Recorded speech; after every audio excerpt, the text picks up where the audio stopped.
with SDGs, but let's see. And prior to me, you already hear from Ajahn Narumon, which is much more senior than me.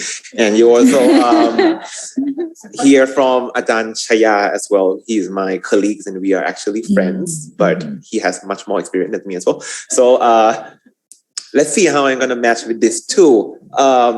We kind of talk before we have this, before we make a presentation, and we realize that, oh my God, the three of us, our slides are similar, but that's a great thing, I would say, because that means that we understand the SDGs in the same manner, and we kind of want to, steer, I would say, how to say, like steer the world, too big, steer our region, since we have friends and people participating from other countries, the region into a much more sustainable path. So having said that, let me begin. Well, I'm going to change a little bit since the theme today is about paradigm shift. Let's talk about development. So obviously I'm from the School of Development Studies. I always ask people, what do we understand in terms of development? Development, obviously, when we think of development, we think about how to make the world, the society, our home, our area, our neighborhood better. But I always ask this question. It is always better. Are there any problem associated with development? We want to improve certain aspects of our society, but does everybody get the benefit? Do everybody get equal, equal treatment, or do some people have to sacrifice for the name of development? So that's something that I'm really interested in. So before me, somebody already talked about the Club of Rome's limit of growth. So we know that human can only survive long term if the limit production of material goods achieve the state of global equilibrium. We all know that. Now, we understand that, so I'm not going to talk too much about that. The next thing is we understand economics growth, and we are so concentrated about growth. Everything is measured about growth. Developments come about growth in economy. The country's prosperity. And we are so ingrained about associate development with economics, right? So it's better, think about it. Most of the indicators to indicate how developed a country is, we look at GDP. Now we say GDP is no good. We look at HDI, but GDP is still embedded in there. But at the end of the day, it's still the economic that trumps everything. So we concentrate too much, I would say a lot, on global middle class. We celebrate that we are having much more people in the middle class. But yes, we are having more people in the middle class, but do we actually forget those who are being left behind or who are not actually benefiting from, this global so-called development? Are we too obsessed with economic growth? Is that the thing I would like to concentrate today, because that affects a lot of policies, a lot of development strategies that many countries take. And before me, Ajahn Narumon kind of talked a little bit about the policy by the educational sectors in Thailand, the Ministry of Higher Education, talking about funding in the future. And we were like, and I was talking to her in my experience, asking for funding, even funding for us academia. If we do not fit with what the government want in terms of trying to expand economic growth, they would not fund us. That's the reality. And it's not just Thailand. I'm pretty sure we have people from Indonesia. We have somebody from Malaysia, if I'm not wrong. And we all experience the same thing. So it's not just the people, it's not just economists who are obsessed with economics. Academia, people in academia, it's becoming a problem. It's difficult to solve. So, but we are optimistic. So let's see how SDGs can actually improve that, because the SDG consists of 17 goals and prosperity is only 5 goals. When I learned about the SDGs back in 2016, I was like, this is weird. Why is prosperity has a theme on affordable and clean energy, and also something about reduced inequality. And if you actually learn about it, obviously it kind of associate with prosperity, but actually everything, all 17 goals are associated with prosperity. You cannot achieve any goal without achieving other goals. That's something that people should have known by now. Unfortunately, that is not known by many people as well, because when we talk about achieving goals number 7, people will just concentrate on doing things that will make goal number 7 achievable, and they tend to forget other goals as well. So that is a problem. And I really like this quote, and I kind of borrow it. Citation: sustainable just economy stress the important economic growth that works against growing concentration of wealth, preserve rather than profit of the national environment, and ensure an equitable distribution of benefits to the whole population. I love this quote because they do not just want us to celebrate the expansion of the middle class, but actually to look at the whole population, and at the same time give the importance to the environment. Okay, so that's something that I really like about this quote. The next slide, I'm kind of a little bit, because I know the other 2 lecturers before me, they talk about paradigm shift, but I concentrate a little bit more on the goal itself and look at how I use Thailand as an example, obviously. So let's look at the renewable energy transition, since it's in goal number 7. So obviously, we are going in the right directions, because in Thailand there are a lot of developments, a lot of fundings, research funding included, on renewable energy transitions, and Thailand currently generate around 10% of electricity from renewable resources. And compared to other countries, we are quite diverse in terms of renewable bases. We have 30% hydropower. This is an estimation, by the way. 28% solar cells, biomass 27%, and wind 15%. And renewable energy is critical steps for Thailand to achieve many other development goals that we have: 20 years plan, Thailand 4.0, national economics and social development. So these are all very important. So obviously we are in the right direction. However, we don't really think about how renewable energy may affect the people or the technology that involve. So renewable energy obviously needs space. Are we getting the space rightfully, or after the life cycle of some of the materials, how are we going to recycle that? That's something that most people didn't really think about, and this might be a problem.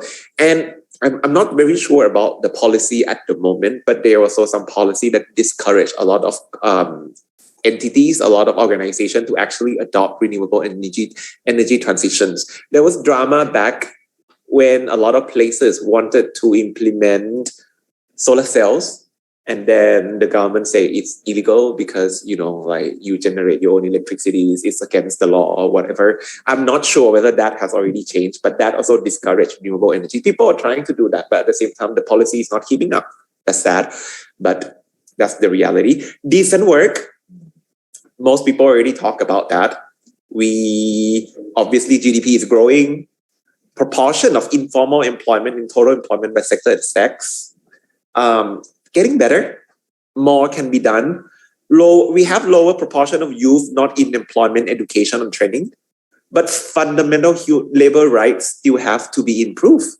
And earlier, somebody talked about the migrant laborers or expat. I don't know. I'm so sorry, because I know there's a lot of expat in this room, but personally, I hate the term expat. I don't know about you, but I feel like expat are just foreign workers who earn more. That's why you will call expat. So if you want inequality, can we get rid of these terms? Anyway, labor rights and equality, even expat. I have a lot of friends who are expat in Bangkok. So obviously they were complaining about during COVID-19, they're not receiving a lot of access to a lot of medicals. Even a lot of things like COVID vaccine, they are one of the last people who actually going to get it. So we want equal society. We want to concentrate on prosperity. They are coming into our country. They work in Thailand. They pay the tax. You pay tax, right? You do, right? You pay tax? Sometimes. You pay tax, right? Anybody? Okay. So you pay tax. I don't know. You pay tax. You contribute to the growth of our country. And why are we not providing you with all these benefits? You know what I'm talking about, right? So yeah. So unfortunately, it's not the trend only in Thailand. It's kind of the same across many countries around, in at least in Southeast Asia that I'm known of. I don't want to say it's a bit better in Europe, but it might be better in Europe as well. So decent work, economic growth. Everybody concentrate on the economic growth. Everything grow. But do we forget about decent work?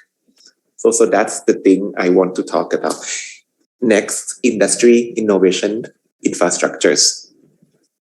We invest a lot in all this. But who benefits? In Thailand, big companies, the biggest companies actually engulf everything. I don't want to say the companies, but you know the name anyway. It's everywhere in Bangkok, everywhere around the country. Even I used it this morning. You know, what is it? So are we forgetting people like SME? These are a very crucial part. And we don't really look at them. Creative thinking. We try to concentrate. We try to make people be creative thinking, but policy, we do not really help that much. Why are countries, like more developed country, they spend a lot of money, they have a lot of GDP on creative thinking, but in many Southeast Asian countries, we do not. High-tech industry. You want higher, lower minimum wages. But if we impose higher minimum wages, a lot of your industry are low-tech. The investors are not going to stay. They're going to leave because it's not profitable for them. And if you use Thailand compare, Indonesia has much more people and they are willing to work for less pay. Vietnam has a lot more people. They're willing to work for less pay. So what's the point of Japanese company, Korean companies, German companies to stay in Thailand? So if we do not invest in high-tech industry, that's going to be a problem. And having said that, also domestic technologies, we are so obsessed with FDI until we forget that we have many talents within the country. And these talents are going away abroad every year because they do not receive a lot of funding. They do not receive a lot of support. Domestic technologies, Singapore is one of the best for domestic technologies. Even Indonesia, you have Gojek. We don't have anything. So that's something that we can improve on. Scientific research, which we talk every day, that we need a bit more funding, we need a bit more helps. Inequality is the biggest issues. Everybody keep talking about it when we talk about the prosperity in terms of the SDG. The SDG can help because it's encompass almost every aspect in terms of trying to reduce inequality, whether it's gender, whether it's in terms of health or education. Poverty in Thailand reduced a lot, from 67% to 7.21 in the course of, I might fail math, but I think it's 30 years, 40 years. But in between 2015, 2018, even before COVID, poverty rate in Thailand started to grow again. So that signals something is really wrong with the way we are doing things. And with just now, somebody talked about climate change. Well, Ajahn Chaya talked about climate change, and Ajahn Narumon also talked about climate change. And we always use the example of flooding, which is amazing. It's great. I also got my PhD because of flooding. But right now, at the moment, the problem is not really about flooding. It's drought. You go across every region in the Thailand, everybody report that they're experiencing less and less water. And that's going to affect prosperity. SDG can come in and help because they call for the environmental sectors to think about what they are doing to the water table. And goal number 7, which other Ajahn will come and talk after me, talk about collaboration between countries. Because in Thailand, we rely on international water. How can we collaborate? And we even have experts who work on the Mekong River as well. Decline tourism because of COVID-19. In 2018, Mae Hong Son, Pattani, Kalasin, Narathiwat, Tak, 5 provinces with the highest poverty rate. Most of these provinces are border provinces, but they do not receive the help that they need. I did a lot of research back in Mae Hong Son and recently in Pattani province. Pattani is a very interesting case as well because it's a minorities who are the majority of the province. But if they want to do anything, it becomes national security issues, which is, I don't know. And you have to be very careful when you're doing SDGs because earlier I was saying that most people often look at SDG one by one, which is bad. They keep saying we need renewable energy. So what they do in the 3, can I say that? I just say it anyway. I'm not going to say the province or the company. So, they're trying to build this electric generating power plant from waste, from garbage. But the people who live in the area 5 kilometers from the site do not know that they are constructing that. And where some people who actually know about it go around and trying to educate people within the area to be aware of these constructions, they get arrested. They will call that you are affecting the security of the nation because in the 3 provinces you have a special law. And I'm like, I'm just talking to people so they know that 5 kilometers from their house, they're going to be a power plant that's going to bring in a lot of garbage to burn. Imagine if you live in a city, like you live in Bangkok, you live in Jakarta, you live in Tokyo, you live in anywhere around the world, and then somebody gonna build a power plant 5 kilometers to you. Is it your right that you need to know? But then obviously the people in power will say, oh, we're doing this because we want to achieve stable, sustainable energy. Yes, you are. But how about the right of the people? How about poverty? How about health? How about education? How about collaboration? You forget all this. These are other SDGs that you are not looking at. You cannot just look at one and then expect to have a sustainable society. But that's what we are doing right now. So that's that. And talking about corporate, in 2020, 36% of Thailand corporate equity is held by just 500 people. We are one of the most wealth unequal country. We are actually the most in ASEAN. I might be wrong, but I think the most unequal country in terms of wealth gap is the USA. I might be wrong. I'm not sure. But Thailand is on top as well. Big company, they are the richest in the world. Poor people. We do not really have the poorest of the poor anymore. But poorer and the richer, the gap is very wide, and that closing the gap should be the priority of most government. Not talking about we reduce how many poor people. That's, I don't know. That's in Thai we say la lang. In English it means backward. So something like that.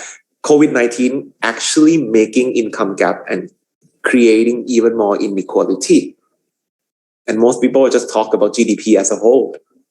Why do we forget people on the ground? Why do we forget those people who have to work every day in the offices? Why do we forget about people who cannot go to work and get laid off? No, we just concentrate on GDP. We say we got minus, we have to do this, we have to do that. Yeah, we should. But how about these people? We never talk, we rarely hear about it in the news as well. So last but not least, a goal on prosperity about sustainable cities, which I work a lot. Sustainability, if you look at the academia, actually most of the people who work on the SDG work a lot on this goal as well, on sustainable cities, because it's everything.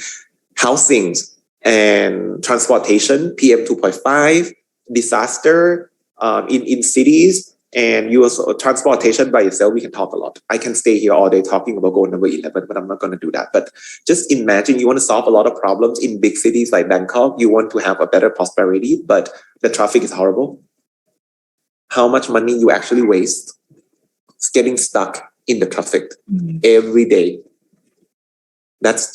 And you want people to use public transport because you keep saying the public transport will reduce the emission of carbon dioxide. How much per trip is the BTS, the metro in Bangkok? So expensive. I sit in taxi with my mom. It's about the same price as going to the BTS. So why do I have to drag myself up the staircase, waiting in the hot sun, getting into the BTS, crammed with everybody, getting scared of getting COVID when I can just get a taxi or just call a Grab and pay about the same price? Doesn't make sense, but that's Bangkok. Right? And walkway. And my last point, you want people to walk because walking save energy. You reduce heat. You also make people healthier by walking. Do you want to walk in Bangkok? Do you want to walk in Jakarta? Do you want to walk in? Yeah, I want to walk in Singapore. It's so hot. And we keep joking. We say you walk in Bangkok, you like an adventure. You have player games, right? Where you walk and then suddenly like the towel become your enemies, pop up and the water splash on you. Or sometimes you walk and sometimes the car also turn and the car will not stop for you. or you also risk your life. So I don't know, because tourists love coming to Thailand, because coming to Bangkok, because they say it's an exciting city. Perhaps walking on the street make you feel the excitement. If you haven't walked in the street of Bangkok, I recommend you to do it. The adrenaline, and try to cross the road. It's amazing. If you got tired, 7-Eleven, a convenience store is right there for you, helping the big corporate to make our country even more unequal. It sounds funny, but it's the reality. So I hope I make sense. Yes. I hope I make sense. And thank you so much for inviting me. Thank you. ขอบคุณครับผม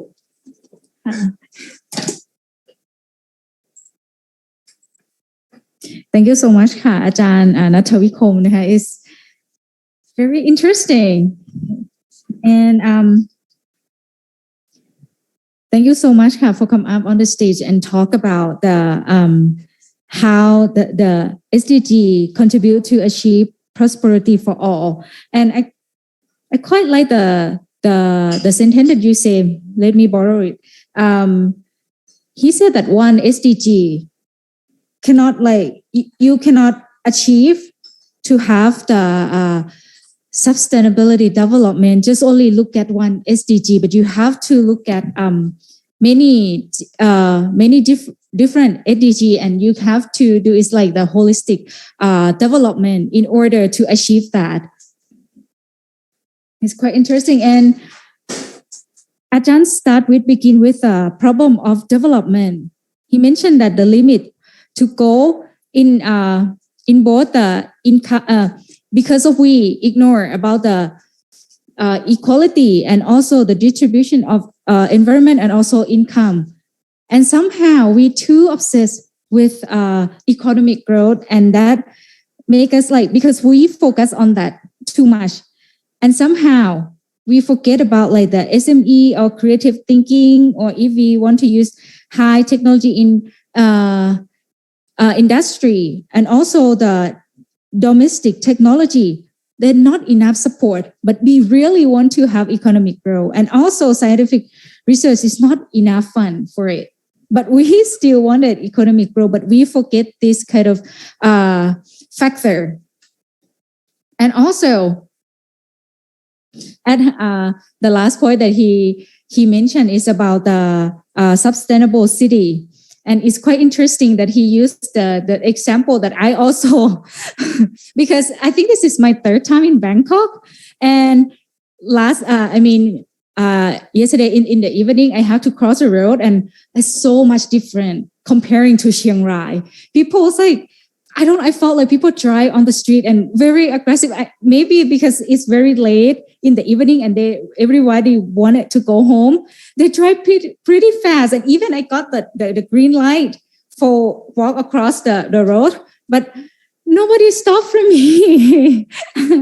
And yes, and if we talk about sustainable city, we should think about this kind of thing as well. Yes. And that would be the summarize for me. Okay, thank you so much, Ajahn Nattavikom. I bet that your lecture in the class now might be very like, how do you say it, lively. And that's really made me wanted to join his class. And okay, so next we have our 4 panelists, which is Associate Professor Dr. Agus from Gajah Mada University. He will come to talk about partnership. And he will be talking about how SDG agenda contribute to achieve partnership between government, private sector, and civil society. And we will hear how he see the paradigm shift in sustainability discourse for the partnership. Everyone, please welcome Dr. Agus Ka. Thank you so much. I'm honored to be here. So, talking about partnership, this is, we know that it is perhaps the most crucial theme in SDGs. And it is for, I think, strong reasons. First of all, talking about SDGs, we cannot we have to go beyond the abilities of a single organization or sector. And also it is a fact that if we want to achieve the goal of 1, 2, 3 in SDGs, 4 and others, it's require a massive budget, especially at the national level and in developing nation. We know that, for example, I think that there is agreement that, and there is report, there should be 0.7 of national income should be dedicated to this partnership, but to this SDGs. But in fact, it is less than that. So, and when we have a pandemic, the situation is also, I think it's more challenging than before. So partnership is very important. And what I want to do is to talk about the meaning, what is the spirit of partnership, the issues, and how to implement this. The way I'm going to do this is to use two concepts which I admire most. The first is the distinction between what's so-called the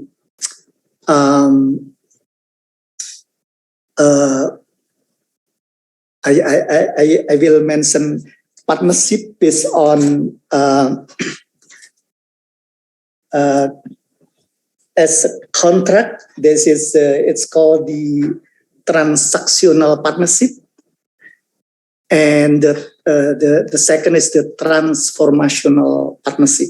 These two different things maybe needs to be explained first, and I will explain this shortly.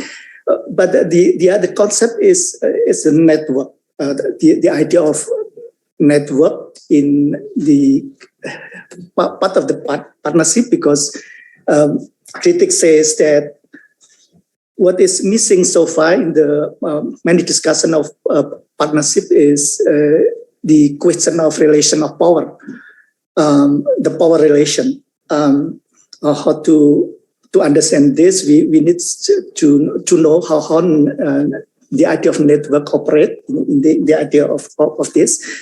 And I will talk these two concepts within the Indonesian experience, talking about the Pancasila, which basically, if I believe some of you are not familiar with this. This is Indonesian basic of the state. It consists of principle basically, but how to interpret this principle into policies and into rule and laws and those kind of Pancasila basically. But what we are going to see here is how Pancasila itself work in reality or operate in our political and economic system, for example. So that's two things, and maybe I will talk about that to see how this maybe can be then used to talk about how partnership work at the regional level and at the global level. And so maybe that's what I want to do. So first of all, talking about the concept of partnership as transactional, we are talking about, for example, the fact that, and it is I quoted from the world, Dutch scholar. He distinguished these two notions, transactional partnership and transformational partnership. He says that, for example, in transactional partnership, because combined results believe to yield better result. Mm-hmm. So, for example, in transactional partnership, business gives some of its profits to NGO, and NGO must deliver usually, and business used to see this kind of funding as usually it's called the corporate social responsibility. So this is what's so-called the transactional partnership, which is happen all the time. But partnership in an SDGs, if you want to see the deeper meaning of this, we need not only to talk about the transactional partnership, but transformational partnership, meaning that partnership that able to develop a new transformational values proposition. So it's basically allows the partnership in this sense allows partners to take new perspective.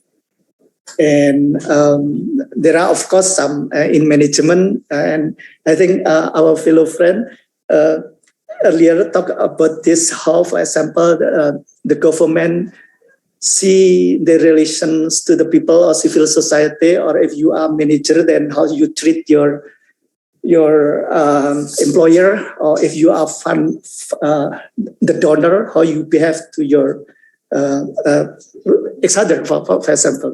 And that's kind of what does transformational partnership mean. So in this kind, jointly they develop innovative, sustainable approach, kind of relationship that is different. But the second concept that is very interesting also, of course, I need to add also that transformational partnership, for example, focus on shared vision and ambition and common goal among the theater, shared accountability and risk management. So for example, if you happen to be leader, you have to talk to your employer or your partner about your vision, but your what the risks that might be come out after that. Also take into account the different role of responsibility that partner have, and they have a clear understanding of mutual benefit. This kind of requirement what's account for the successful of the transformational partnership. But the second concept that might be quite complicated, but I think it's interesting because you need to talk about the relation of power, how to understand the relation of power that characterize the idea of partnership, within the idea of partnership. So, of course, SDGs dealing with the donor, with the civil society, with the government, and other sector, but also there is an agent actor in this within that. So I refer to the maybe many of us are familiar with this finding. Dr. Moira from Cambridge talk about it, and you guys can check from some text she has published this, but it is also available at YouTube. So this is interesting. So basically, he argues that network, when we are talking about the network, that is part of the idea of partnership, not always,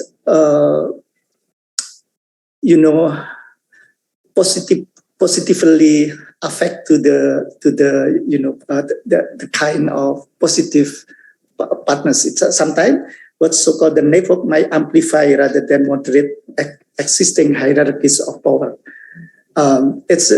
So when we are talking about the ideal of SDGs, what should be done to the relation of power, we are talking about, and we have to examine how the network works in this kind of power relation. And these studies, I think, can be very helpful to understand this. How, for example, when you are happen to be a member or leader in a group, and then you want to connect to other group, what's kind of group that first of all will you have maybe a high preferential to connect.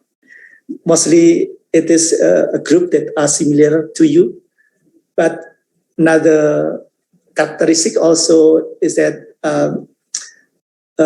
unconnected but very close. If you are close neighbor, you are tends to connect to the group as well. This kind of network is very interesting. No, maybe I would like to talk about the experience of Pancasila in Indonesia and how these two concepts apply in this. Can I present?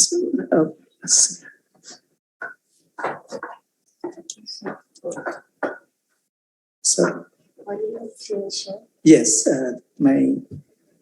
is it my PowerPoint is not here? Not here.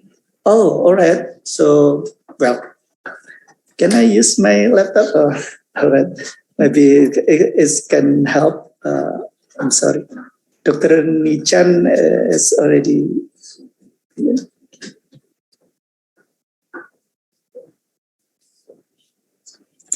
All right. Is there internet connection here? Is there a Chrome? Oh. So your PowerPoint is in Is there Chrome and internet connection?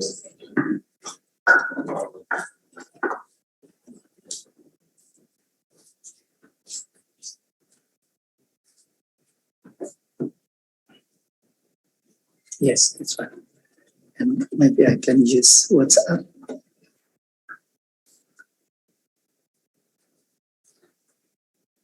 Would it be possible if it is not connected yet, because it is a private? Not yet? Okay.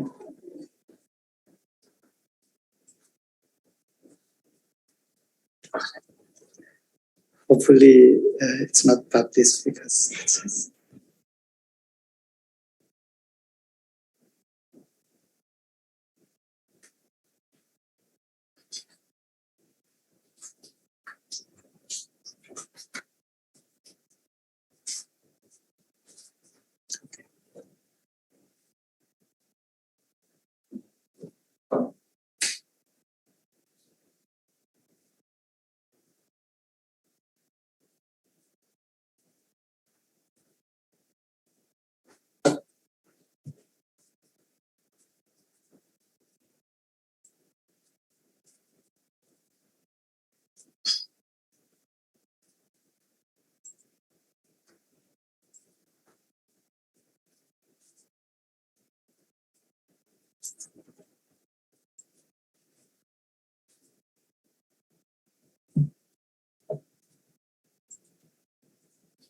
all right.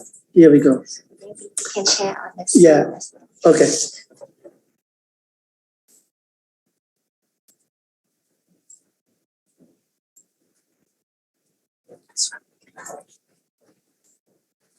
Thank you. Okay.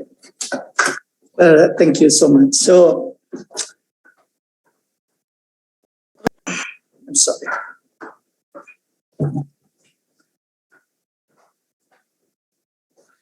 So,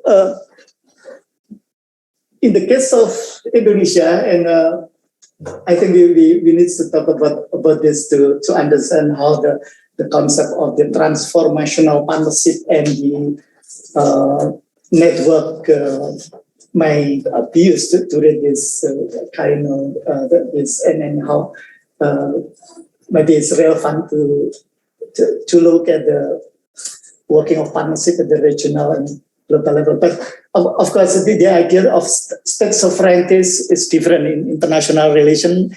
At least you recognize that if you believe in realism, beyond the state, there is no, it is anarchical system.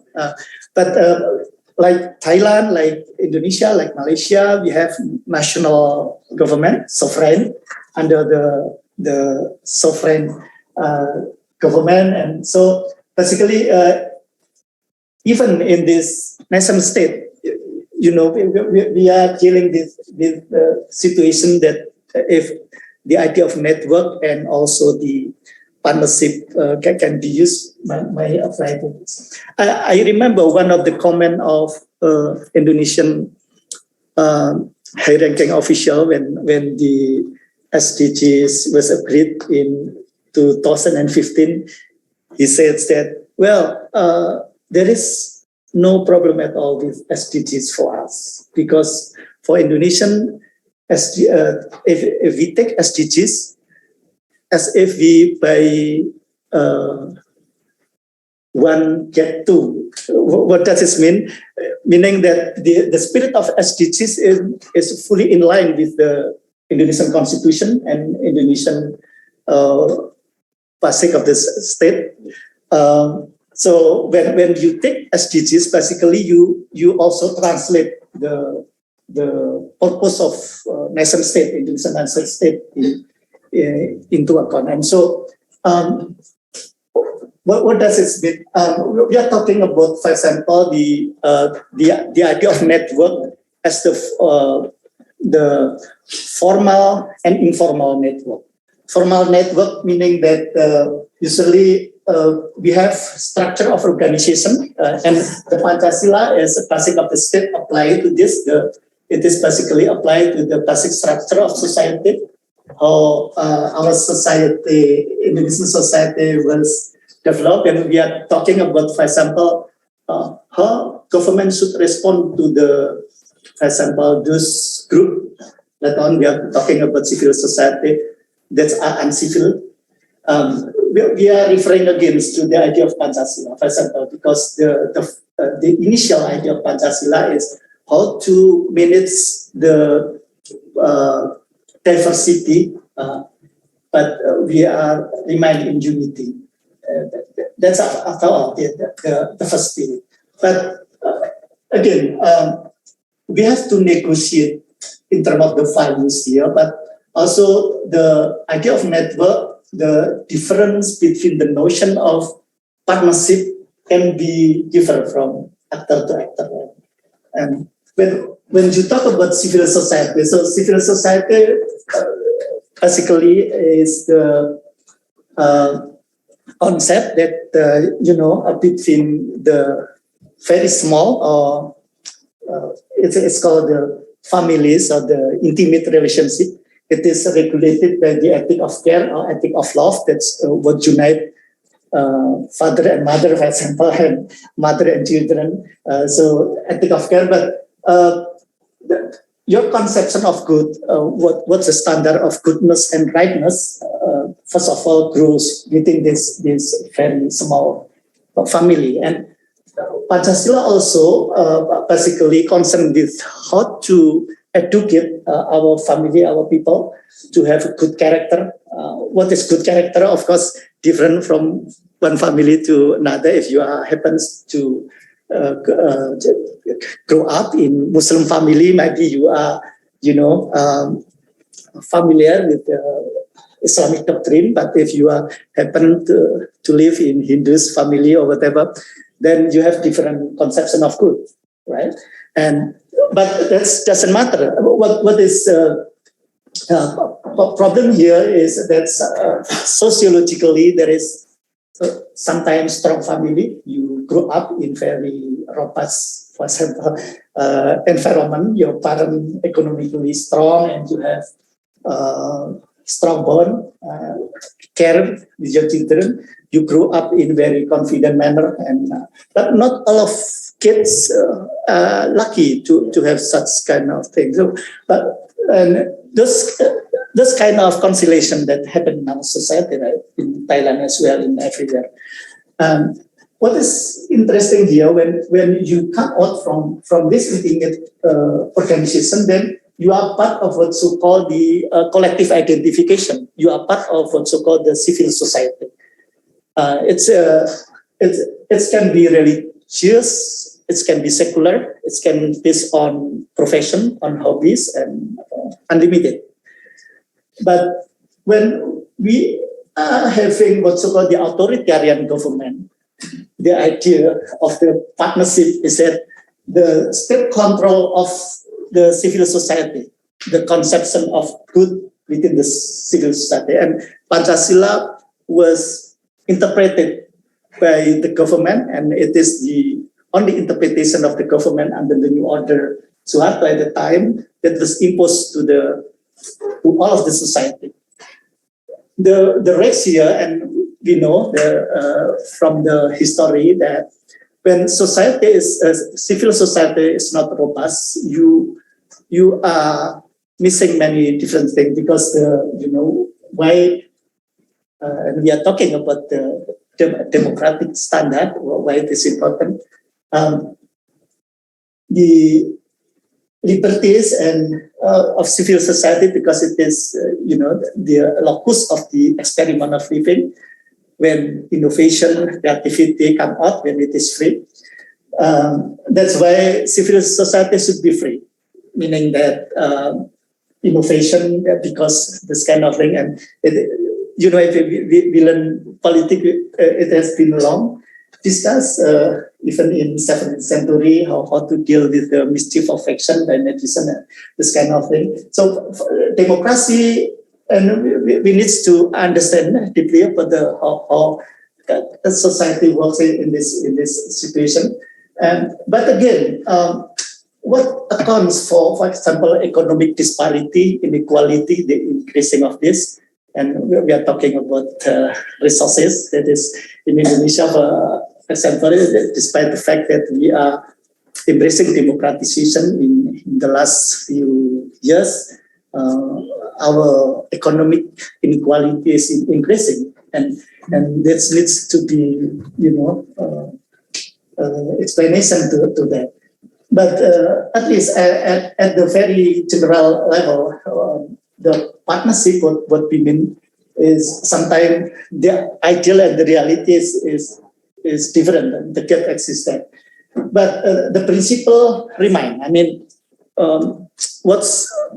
in order to achieve the SDGs, we have to have a vision not only at the local level, national level, regional, but global, of what kind of human society that we should be created. And it is important to understand the reality of the working of the human organization network and this kind of thing. And I think Indonesian experience can contribute to this. Of course, it is not the only, perhaps, I don't know, I'm working on this for quite a long time in my career. I find that Pancasila can be very promising because it can be interpreted in smart way if you can, but it's depend on the quality of learning of your society, how you accept, for example, your fellow citizen as equal and equally free, and how to translate this kind of these two values, competing values between freedom and equality.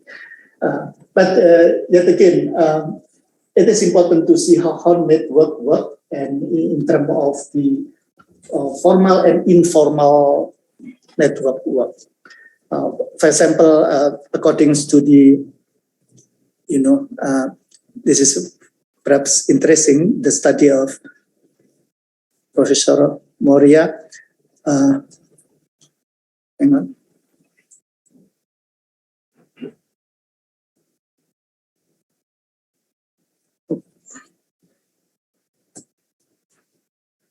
Oh, yes.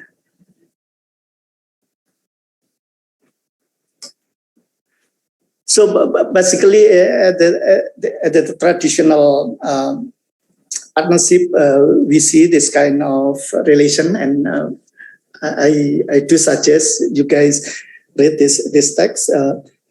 At the ideal, ideally, networks should work equally and among the people.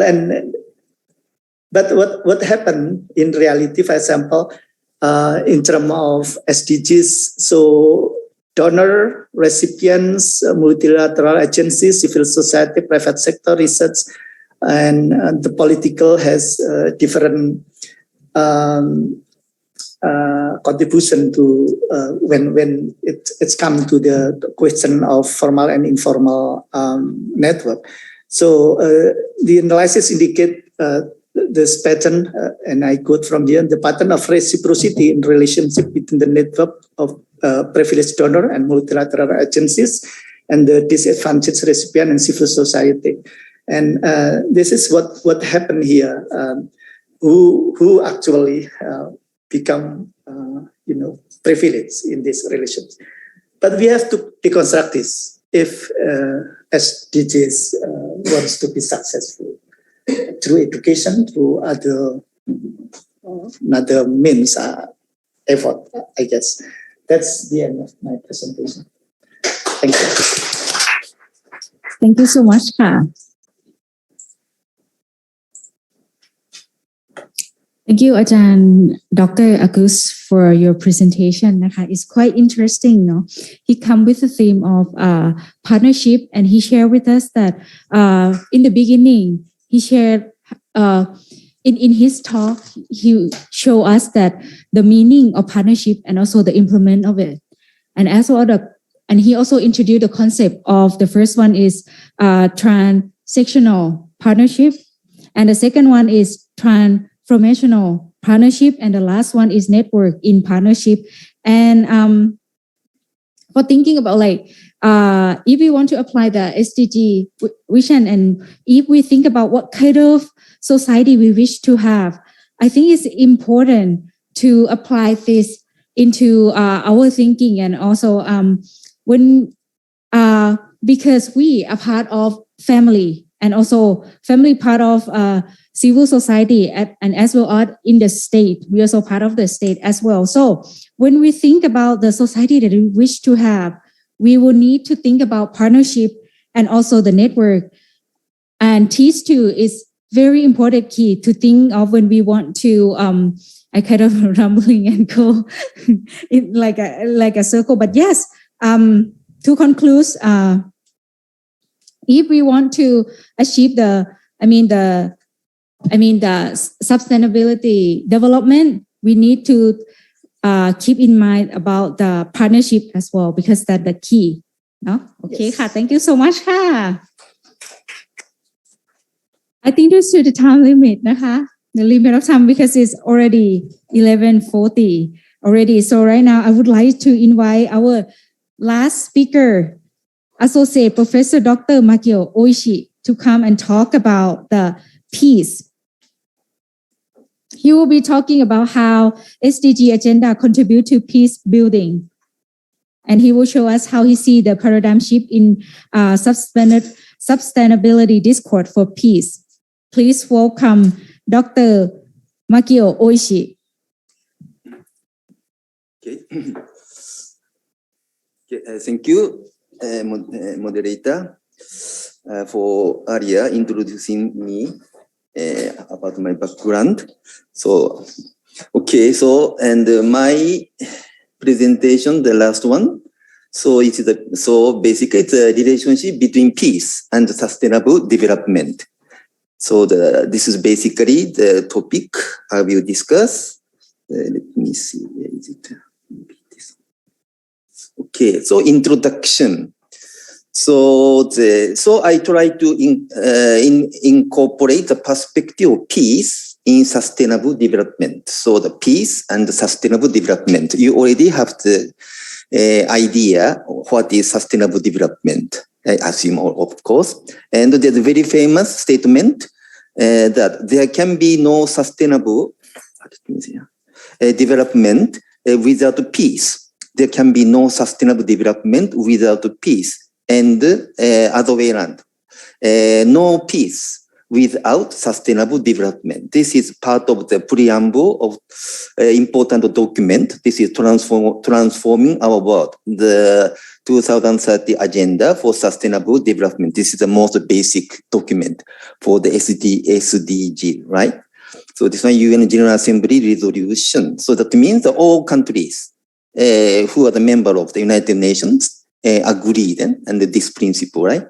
And then, of course, it's up to each country, up to each region, how to realize, how to make these SDGs, how to substantiate the SDG goals. I think so.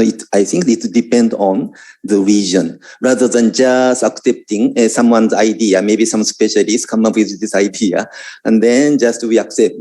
Not like that. Of course, this will not work. So it's up to us in Southeast Asia or in South Asia or Northeast Asia how to make these ideas maybe localized, contextualized. But anyway, when it comes to talking about the peace, this is a very important statement. And so this there can be no sustainable development without peace, and no peace without sustainable development. So how do we understand this statement? So the peace itself is rather abstract concept. So that we need to have the more specified understanding of peace. Okay, so when it talk about peace, and my background is peace and conflict studies. So mostly I would like to introduce the perspective of peace and conflict studies. So this is a perspective of peace and conflict studies to sustainable development. So before this concept, sustainable development, started to be advocated, so peace and conflict studies have of this idea, understanding the two circle. First one is a poverty, conflict, vicious. Vicious means something negative, right? Poverty, conflict, vicious circle. And another one is a peace and prosperity. This is a virtuous, something positive, creative. Peace and prosperity, virtuous circle. So before the establishment of sustainable development, the idea of sustainable development, already peace and conflict studies has already have this idea. So in the beginning, so the many countries, especially developing countries, soon after the independence, and the countries are very poor, right? Especially because of the colonial, maybe exploitation during the colonial rule and the colonial legacies and all these things, so poverty. Because all these infrastructure created during the colonial period was not done for the benefit of the local society or people. Most of these infrastructure, the governing structure, everything was created for the benefit of the so-called colonial masters, right? So the poverty, exploitation, all resources just taken and then just exported. So poverty, very obvious, poverty. Then because of poverty, after the independence, Thailand is a very happy exception for in this case, yeah. And so after the independence, then the new government take over the state, and this state used to be the colonial state, not independent state, colonial state. So anyway, the poverty, then the new government, so it's quite important then to develop the country. But anyway, as long as poverty exists, always, and the poverty is the hotbed of conflict. It's quite obvious, right? As long as people are poor, then the people not happy, then soon after the independence, of course, the communism was very, very influential among the people. So in the early period of independence in Southeast Asia, communism was very strong and influential. And then this created a lot of conflict. And each country has those communist guerrilla and all things. And I see many countries. Yeah. So poverty generate conflict. Then the conflict destroy the society, social fabric, economic base and everything. Then conflict destroy the economic basis. Then of course the people remain poor or even poorer. So this is poverty and the conflict. So the enhancing each other. So this is called poverty, conflict, vicious circle. So the goal of the peace and conflict studies, if when applied to developing country, should be how this circle, virtuous circle, can be turned into the different circle, that means the peace and the prosperity. And it's quite obvious. And peace, when it and the conflict stop, then the societies are given the opportunity, chance for the economic development. Then the people's living standard are kind of lifted. And then the people, then of course, then there are less poor people. Then people more satisfied. Then they are not easily swayed with certain ideologies. I'm not talking about whether that certain ideology is good or bad, but somehow these things. So peace and prosperity. So this one kind of again enhancing each other. So these two things, and then turning the poverty, conflict, virtuous circle into peace and prosperity, virtuous circle. So this has already the one of the agenda of peace and conflict studies, well before the establishment of the idea of sustainable development. So I'm very much familiar with this way of thinking. So anyway, so there is this term, conflict sensitive development. So for a long time, development is a very important agenda, especially Southeast Asia. This is sorry, maybe okay. Maybe okay. Maybe just so this is called developmentalism. Southeast Asia, and in the early period, the countries in each country there's a kind of struggle which should be the ideology. Ideology is very important, yeah? Ideology. So Pancasila is an important ideology for Indonesia. And then each country needs a certain ideology. This is called organizing ideology of the state. Basically, the state needs this organizing ideology. Then there's a big conflict. What should be the ideology? So the certain countries adopted maybe socialism in Vietnam or Laos, or maybe Cambodia, and the certain countries somehow developed and adopted the capitalism. And then so the specific form of capitalism in non-communist part of Southeast Asia was called a developmentalism. All the differences and everything and the conflict can be just absorbed into development. If the country developed and the country become rich, and then all conflict can be absorbed. And so this is the developmentalism. This is a very strong ideology, actually.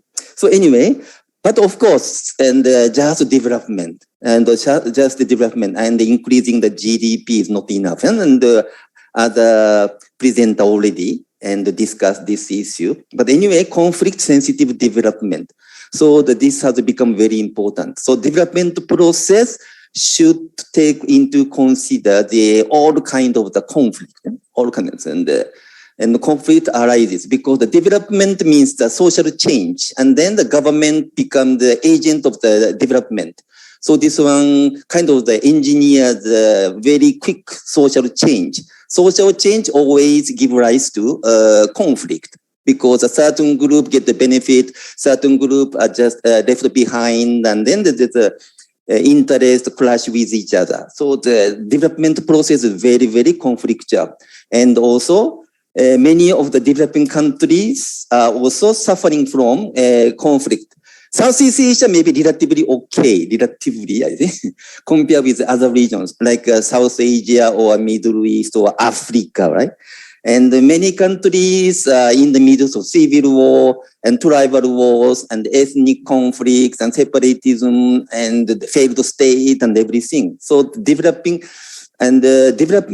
needs to be carried out in conflict, in the conflict. So this is the reality. So this concept, conflict-sensitive development, so they come up. And this is also part of the peace and conflict studies. So anyway, in this, my short presentation, I will explore the interdependency between peace on the one hand and the sustainable development. Yeah. So now the important one is that development is now considered in sustainability, and this is something new, right? Something new. Sustainable development should be sustainable, and I will explore this interdependency between the two concepts, peace and the sustainable development, by disaggregating a bit difficult word, and maybe something put together, and we don't know what is inside put together. We just separate so that we can know the component of peace. This is what is meant by disaggregating peace. And then point out, and each disaggregated component of peace, then I will try to explain the interdependency and between this disaggregated component and sustainable development. This is what I will do. And I don't have much time. Just very quickly, I will introduce certain concepts from peace and conflict studies. So the disaggregating peace. So somehow like that. There are many ways to disaggregate peace. Yeah? So this is my own way, and maybe just I tailored for the presentation today. So peace can be one of the components of peace is a negative peace and a positive peace. And then of course justice is a very important element of peace, and human rights, of course, human rights. And maybe not many of you have heard about this basic human needs, or maybe, but still this is maybe term of the development studies. And also in peace and conflict studies, very important, and the basic human needs.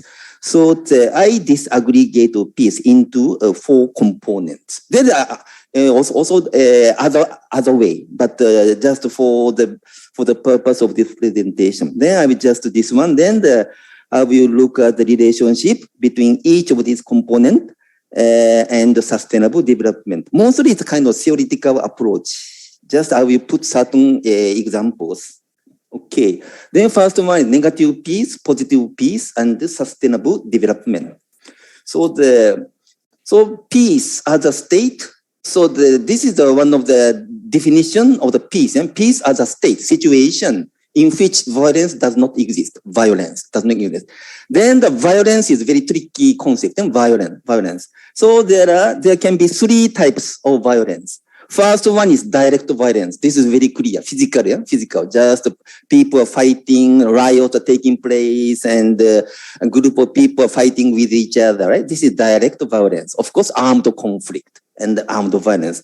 And more difficult to identify the structural violence.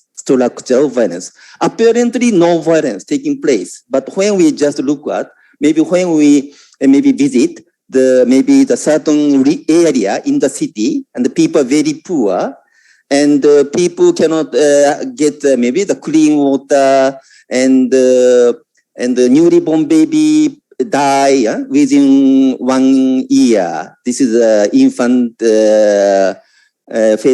fatality, right? And those things. And then the newly born people cannot live longer. So this one, then something is wrong. There is some negative force working on the people. So this is called a structural violence. So by defining this violence, and so this one open up the new area of research and practice, how to reduce the structural violence. And mostly it appear as poverty and discrimination, and of course inequality, economic inequality and disparity, all these things, structural violence. Then the third category is cultural violence. What is this? Cultural violence is anything, cultural element that justify direct violence and structural violence.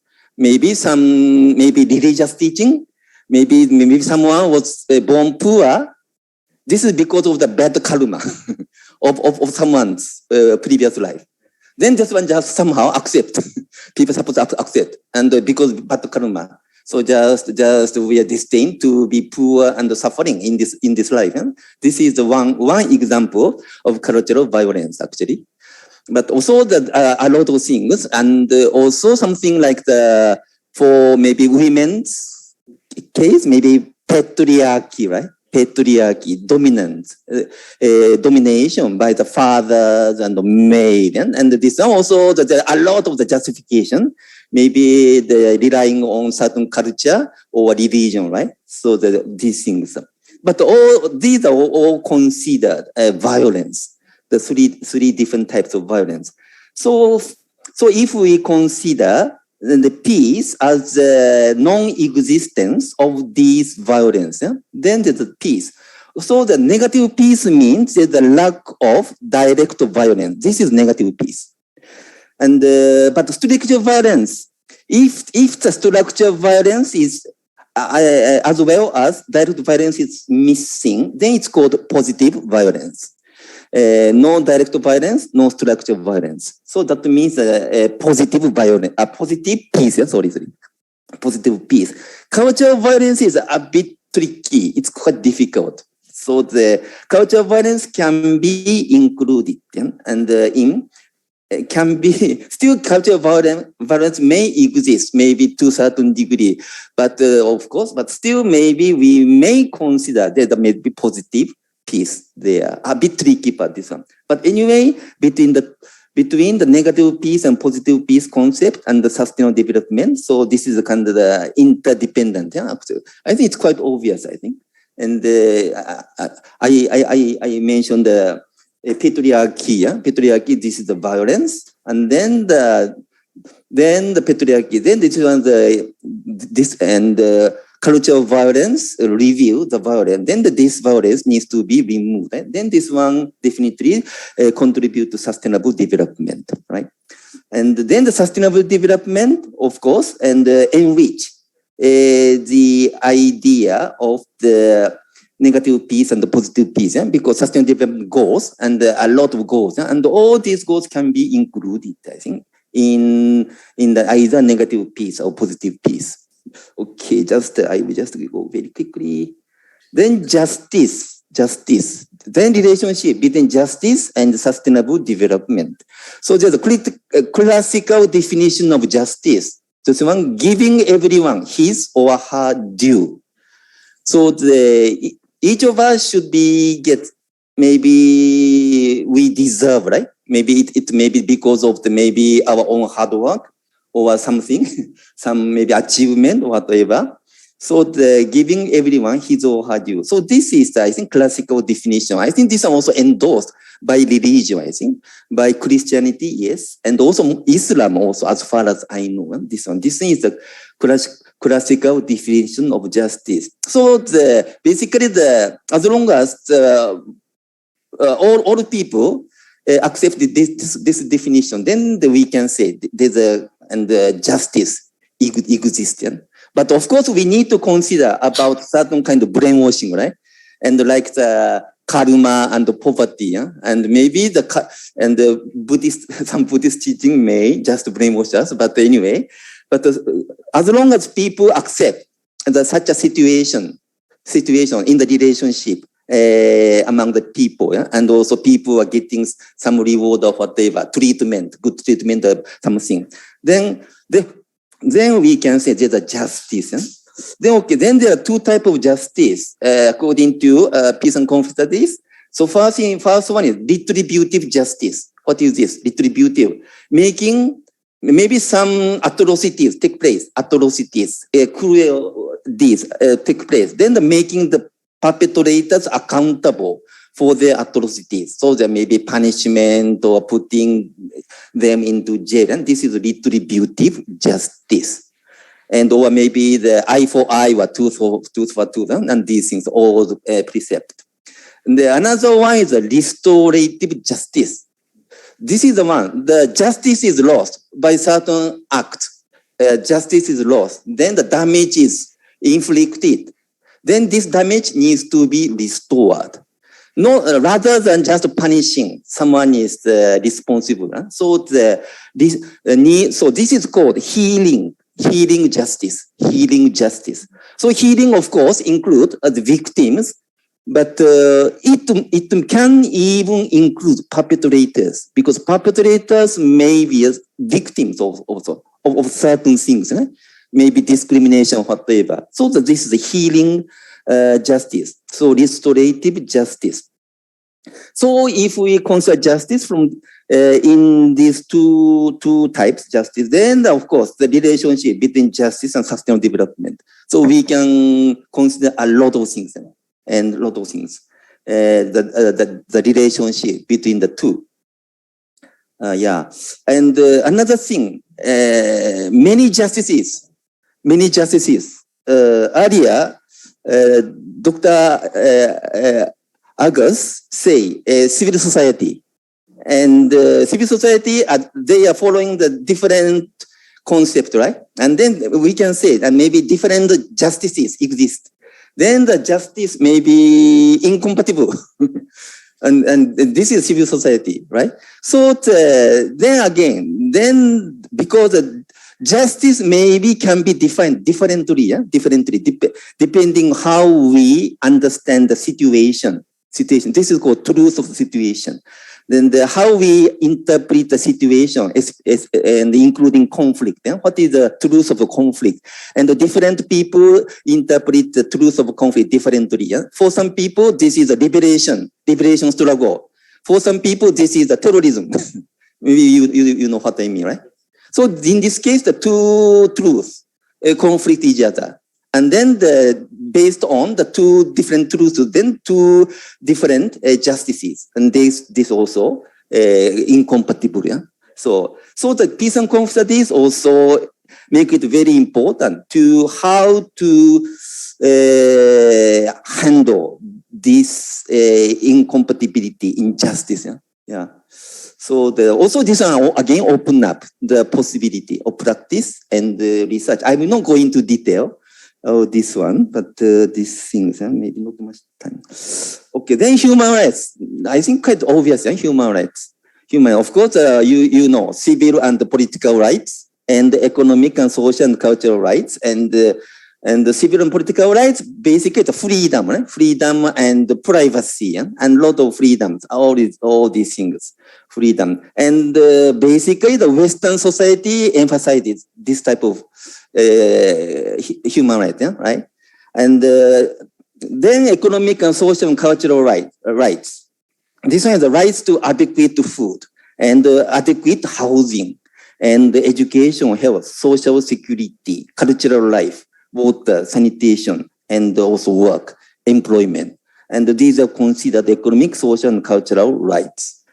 So as in my view, I think also in many developing countries, economic, social, and cultural life tends to be emphasized, rather than civil and political rights. But of course, the relationship between the two types. And for example, certain people, maybe they are called maybe squatters. No, squatters, they just settle down someone's land, and then they just build their own houses. They are called squatters. Maybe you know what I mean, squatters.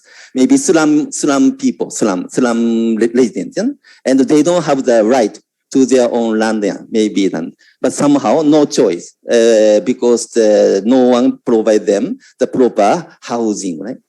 Then of course the development project come. Then those squatters have no right to the land, so they are just asked to just live, and also developers sometimes use many types of the means to evict the people, many ways. Then those people come up, and then the appeal, they applied, and they feel they have the right because often the land they occupy used to be just barren and barren land, or maybe just jungle, and they just clear the jungle and make the inhabitable, maybe marshland or whatever, and they contributed to the increase of the land value. Yeah? But often, and this part is not concept. But anyway, so those people come together and struggle. This is also conflict. This is one of the development-related conflict, and this conflict is quite common in Southeast Asia. Malaysia very, very common, and also Thailand, I think, and now increasingly Myanmar and those countries. Yeah? And so for them to stick to their right, then they need to resort to the civil and political rights, yeah? And they need to come together. They need to have demonstration. They need to maybe be friends with the journalists. Then the journalists write about their struggle, right? All this. So all this important. So in Southeast Asian context, these two rights are closely related with each other. Yes? But anyway, so it's quite obvious human rights and sustainable development are interdependent, yeah? And towards each other. Then basic human needs. So this is the last of the components. So this one may be a bit difficult to understand. So this one, every human entity, whether they are individual, identity group, like an ethnic group, or minority ethnic group, or community, or even state, the countries. So every human entity possesses basic human needs. Short form is BHNs. So these are usually identity and who we are. Identity, of course, safety, security, and recognition. So we need to be recognized. Or maybe we need to be given certain respect, right, as human beings, right? Of course. So these are called basic human needs, I think. Yeah. So every human entity possesses basic human needs. So their basic human needs must be satisfied. These identity, safety, security, recognition, etc. And if they are to function well in society, what does it mean? If their basic human needs are not satisfied, they try to satisfy this basic human needs in a certain way. This certain way is maybe can be not acceptable in society. Maybe one example is maybe the school kids, and they are not good in the academic work. Their result of the exam not good. Then no one praise him or her. Maybe, and then of course he or she is not happy, right? Then because of this, maybe they drop out from the school. Then what they do? Maybe one way is to join certain group, yeah? Maybe gangsters. Then they gangsters. Then maybe as long as they're very strong physically, then the kind of ways are open for their promotion, yeah. Then by so doing, they try to get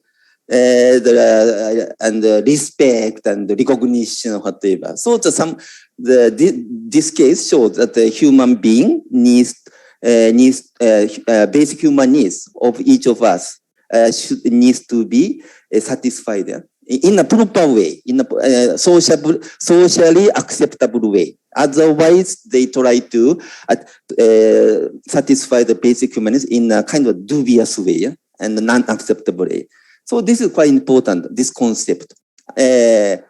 To create a very stable and really peaceful society, basic human needs of the human groups, including individuals, needs to be satisfied. Yeah, satisfied. So this one also, and open up the new areas of research and practice, and the sustainable development, and SDGs, a lot of SDG things, and can be included and between the two concepts and this thing. Yeah. Okay. So something like that. So okay, just I conclude and a very short one. So by disaggregating peace into several components, So the interdependent relationship between peace and sustainable development can be clarified further. So just discussing the peace in general and the sustainable development, maybe not much. We can go much. We can go further. We cannot. So by just looking into these components, and so this idea that the relationship between the two concepts are clarified. And then this process is considered operationalization. Maybe those of you who are academic researcher, and original idea should be operationalized, right? So that it can be researchable. Yeah? So disaggregating the piece into different components is a part of the operationalizing. Yeah? The relationship between the peace and the sustainable development. So because it's operationalizing, so as I already mentioned, and I think there are new opportunities and new agendas for practice and research just appears like that. Okay, that's all. Okay, thank you. Thank you, Dr. Oishi.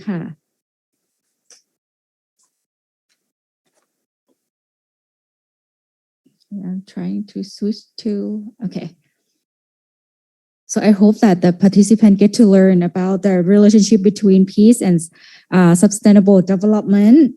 And thank you, Dr. Oishi, that show us identify the peace component, which has justice, human rights, basic human needs, positive and negative peace, and those components have a relationship with sustainable development. And even though it's already past noon already, but may I ask for 15 or 20 of your time, because we still have Q&A section. And right now I will move to a Q&A section. And for participants both from on-site and online, if you have any question, you can raise your hand or send the question in the chat box, or you can raise your hand and you can open your microphone and ask the question.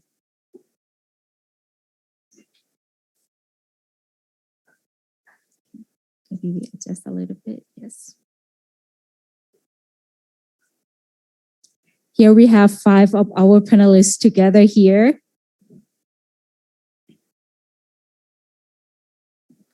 Let's see.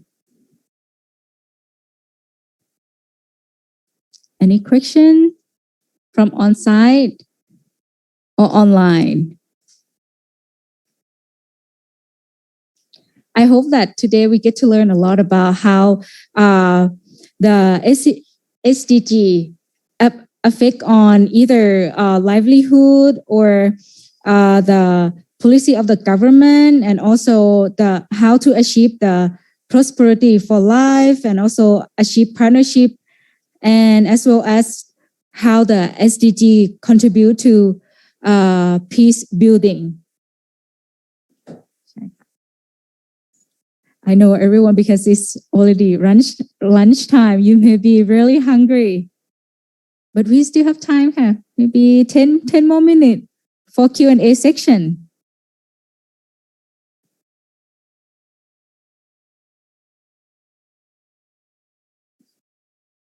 มีใครส่งมาหรือเปล่าเอ่ยมีไหมคะ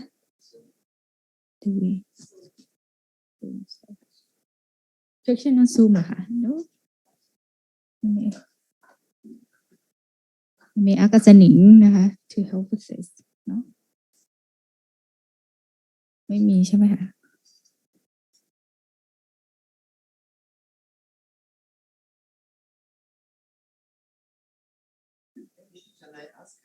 Yes please ค่ะ Yes ค่ะ Sensei please ค่ะ So let's ask Dr. Chaya. Dr. Chaya ค่ะ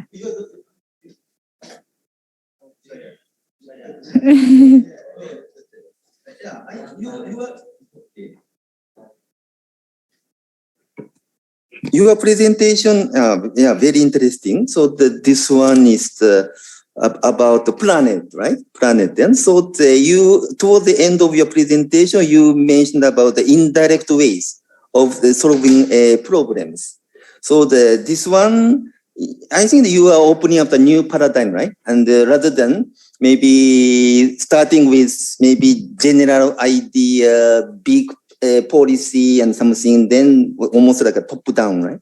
But this one is starting with from the grassroots level, and then it look like so the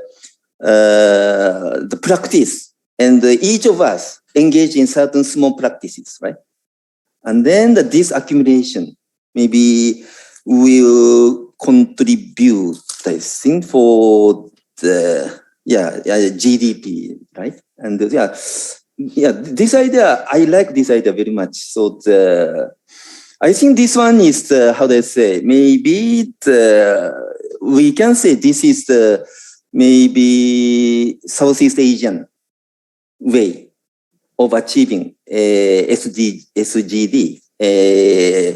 in terms of planet, right? So my question, not necessarily question, but maybe can you explain more, because this is quite interesting. I would like to hear more about this idea. All right, thank you. Well, my suggestion would be that in order to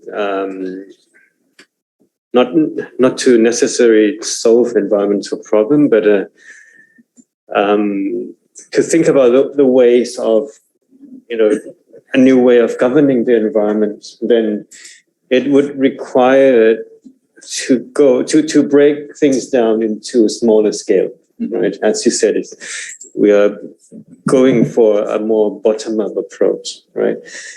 Over the past 20 years, 30 years, we have so many global institutions, global policy, right? That, yes, there are good intentions, but there are at times a Western perspective, yeah? And of course, I think there is a need to perhaps think of a different way, perhaps for contextual ways of approaching and dealing with that. So I would say that a northern tide way of managing environments might be a different way of southern Thailand's way of managing. Different from Bangkok and Chiang Mai would have a very different way of dealing with, I don't know, air pollution, or dealing with even migrant workers, right? Because they have different contexts, different histories, and different sets of institutions. Okay, so of course, at least in Thailand, currently we have almost like a command and control approach for not only environments, but also in many aspects as well. And that needs to perhaps, not perhaps, but must be changed, definitely, right? I'm not sure in practice when that will happen, but at least I think 5 of us would agree that in each of our own way, that things has to be in a different way. And I think even in studies in different parts of the world would have a similar perspective as well. And they are bringing learning a lot from indigenous groups. They're learning a lot from the oppressed groups of people, the poor people, the women, the indigenous. And these are results of what happened in the past, right? The colonization, the exploitation by the rich or the powerful group. And so I think we could learn from our mistakes. We could rethink of our governance so that we leave no one behind. And we tackle the vulnerable groups of people first, and that could dramatically change our perspective. And what I said is not new. It's been known that it should be done for a long while, but it just hasn't happened just yet. I would like to just say this for now, and perhaps other people would join. Yeah. Okay, can I add a little bit? I feel something. I mean, this is not the question, but a comment. I feel that five of us share the same thing. I think in order to make the word no one left behind, I mean, in reality, I think this is a thing that we have to see interconnected. And I can see from peace, from partnership, from prosperity, planet and people, actually we are really connected. And if we link it together, we can see that each of us share the same, I mean, at least some idea and some framework.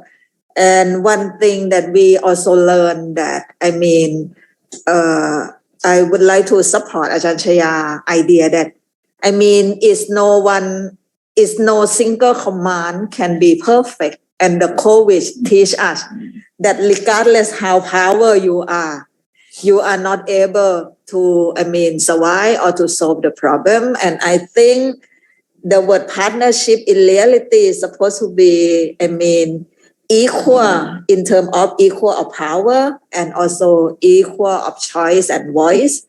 And I think many people looking the word partnership only as a stakeholder, but not as a power sharing.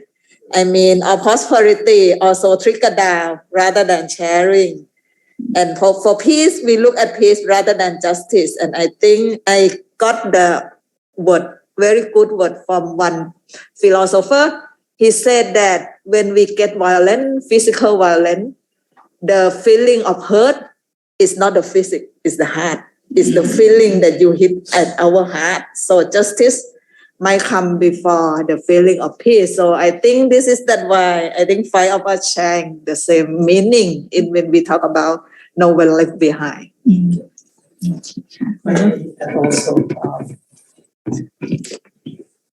So I think it is clear to say that democratization or democracy is paramount important to make sure that it is perhaps the best system that might be fit well with the SDGs idea. But I think we need to talk to look deeply about the relation of power when talking about the partnership, about democracy, about the meaning of identity. As can be seen in not only in certain countries, in many parts of the world, there is always the unequal relation of power among the society. We need to see that. So that at least we have to identify what's group that are most vulnerable, most marginalized in terms of power. And this it's sometimes it's hard to define exactly. For example, let's see the way I talked earlier about the Pancasila. Sometimes it is very much influenced by the idea of multiculturalism. For example, when you look how to manage the differences or to make sure that the minority group is respected and protected, you see the way you see the dynamic of the group relation is in very mainstream way according to the prescription of the multiculturalism. When you look, for example, the different culture must be respected, but what is missing here is that there is a relation of what's so called the subordination and relation of oppression that is not always obvious in human society. So we define relation of subordination when subject knows that you know that you are under the will of others, but you do not realize that your self, your identity is being blocked by other group. But the relation of operation is like when you become realized that the relation is very antagonistic. This happened in patriarchal society when women are considered what is called second class, or man is superior than woman, or white man is considered superior than other races, or let's say in religion also, when you are majority in religion, then you suppress those who are minority, and this sometimes happen. But the working of network and the power of agent is interesting to see, because sometimes organization matter, but agency is also matter, and so the key, I think, is in education, and why education is paramount important in SDGs, I guess, and the role of university and intellectual to generate this awareness. Thank you. It seems like good friends have something to say. Mommy. So thank you, Francis Tarmedi, Harrisburg Foundation. Yeah, first of all, thank you for our panelists. It's really I learn a lot from different topics, and everybody equally give a lot of vitamins to my brain.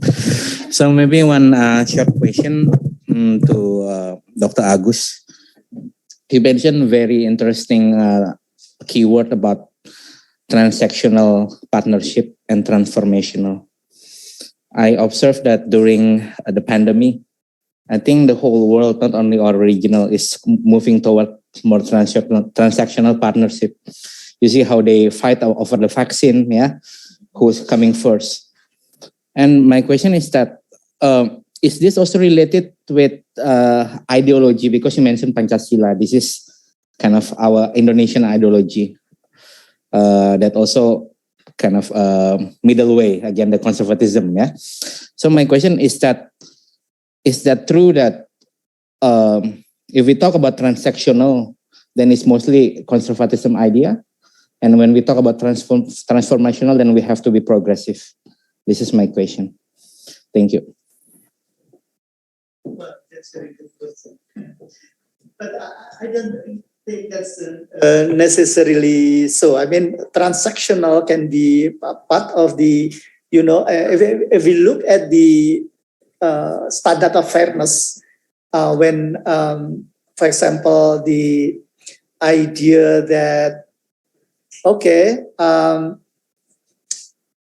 in order to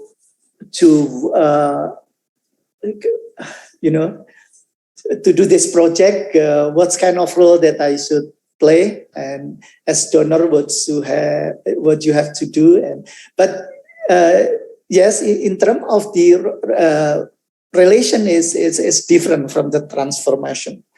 What I mean here in human society might be, I don't know if we can say it is tend to be conservative or progressive, but because that can work either way.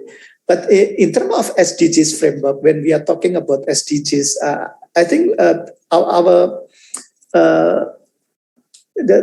first thing that comes to our mind is that when we do business of, for example, dealing with other, first of all, we have to talk to treat them in equal places with in equal food, and we share our ambition, but also the risks and the burden, and also what kind of opportunity, responsibility, this kind of thing. And it should be open, it should be transparent, but first of all, we are equal in our relation. But more than that, we have the, for example, I will respect your your view, and I have to look deeply at your view, like what's the healthy society of democratic society. Sometimes it is not easy. For example, we are talking about how to deal with the, what's called the uncivil civil society. For example, when a certain group feel that they are the honor of the truth, and try to impose their conception of good to all members of society, what the state should do, right? The government. So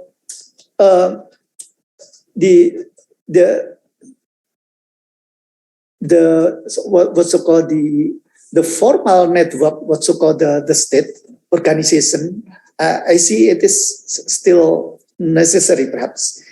But how it's work and what's kind of mindset that the state apparatus should have is different thing. In democracy, we need to teach them how to values the idea of freedom and equality, for example. But we know it is not easy to translate this into policy, into reality, because always there is trade-off between freedom and equality. Right? And so, well, that's difficult question, but yeah. So basically, So basically, that's the idea of SDGs, because partnership allow partners to take new perspective, and so as the ideal of civil society, when it is free, who are the most benefit on this? So what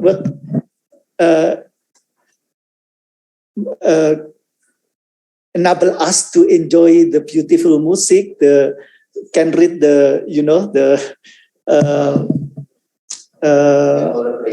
yes, exactly, and we go technology, whatever, and because the new perspectives must come out and must be tested. But it should be free and should be equal. Right, and without that, our human society will be, regressing rather than progressing. Yeah. Okay, thank you. I think we have one more from online. ใช่ค่ะ from online ค่ะ So from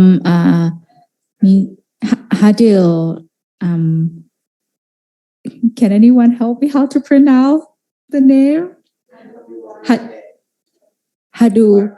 Haduwade. If I'm pronounce it wrong, I'm so sorry. The question is, as SDG has an aim to improve the life condition, and as how many of you mentioned that there is still inequality between people, my question is, why are establishing a new project as a application of SDG? Who are the people who work there?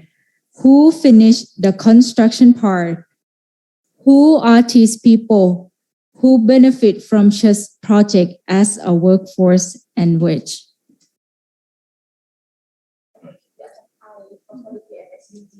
Yes, ค่ะ เชิญค่ะ Thank you. Can you open up the question again? Thank you so much.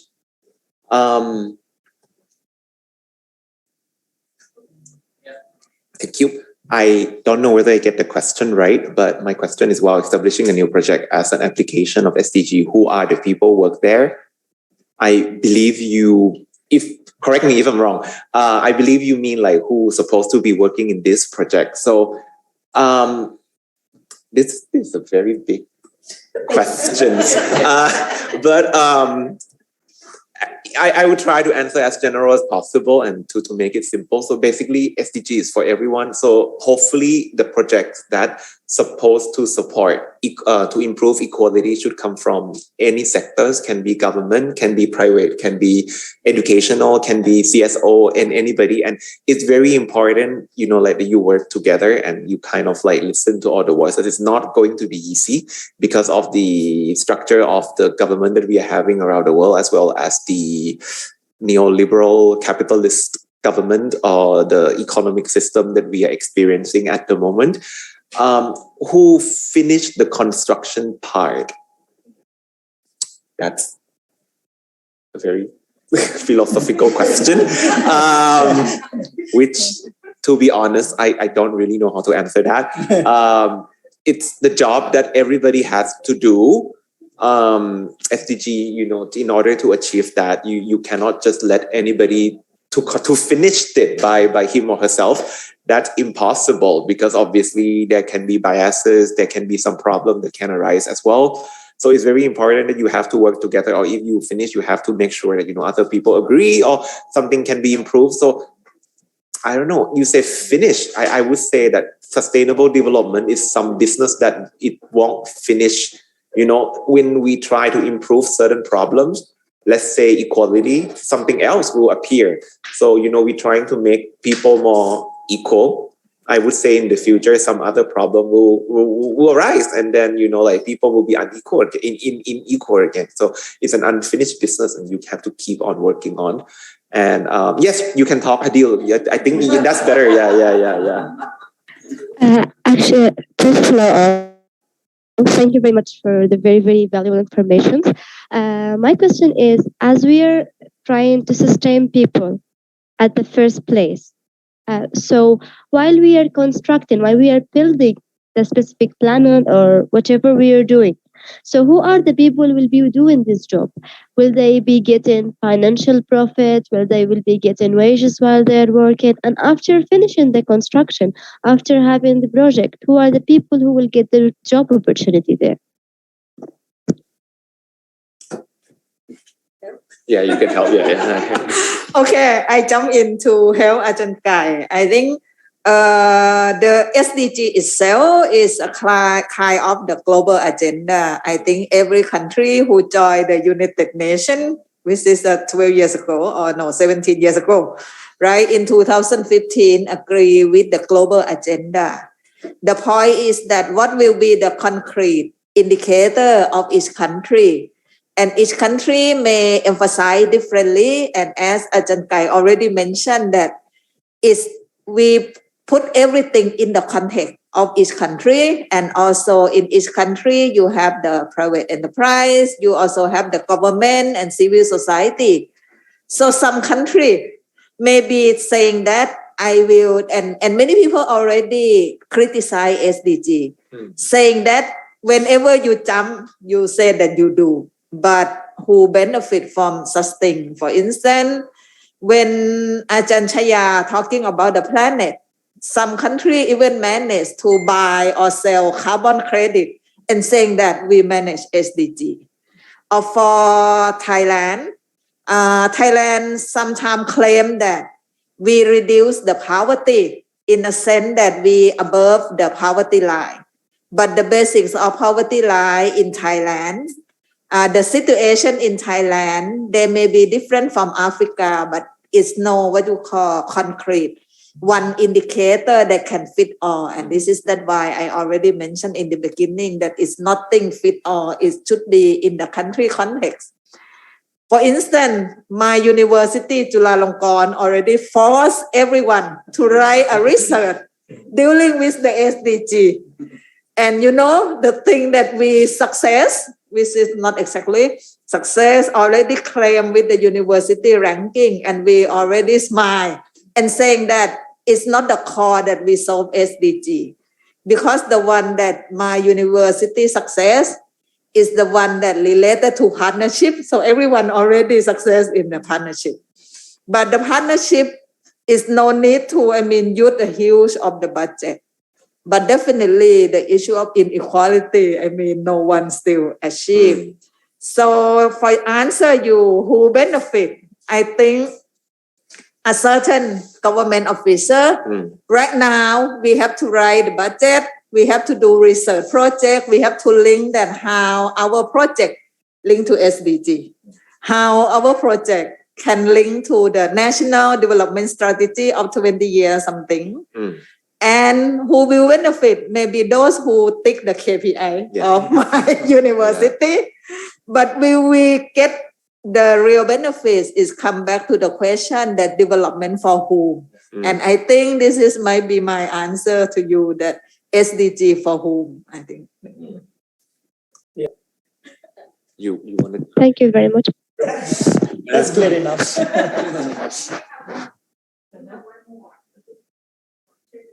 Yes, I would like to seek your opinion because the themes. I would like to seek the opinions from all of you, as the themes of this seminar is the paradigm shift in international development. And as we know that UNDP designed the global agenda, the first one probably be in 1994, the human security concepts. And then every time it developed for 15 years to the Millennium Development Goals. And then again, we have what we have right now is SDG goals until 2030s. So my question is that as all of the panelists, the speakers mentioned that it seems like we trade off. This one is the terms that we always use to trade off with something. Modernization and development, the difference between those two terms. And also, when we think about these SDG goals or even Millennium Development Goals or the human security concept, we try to respond for the weakness or the problem of development that we designs based on economics. My first question is that, do SDG goals would be able to sustain for at least until 2030s? That's my first question. And by the time before 2030s, UNDP will design a new global agenda. What would be the things that from 2031 until 2045 would need in your own opinion? That's my challenge question to all of you, all 5P panelists. Thank you.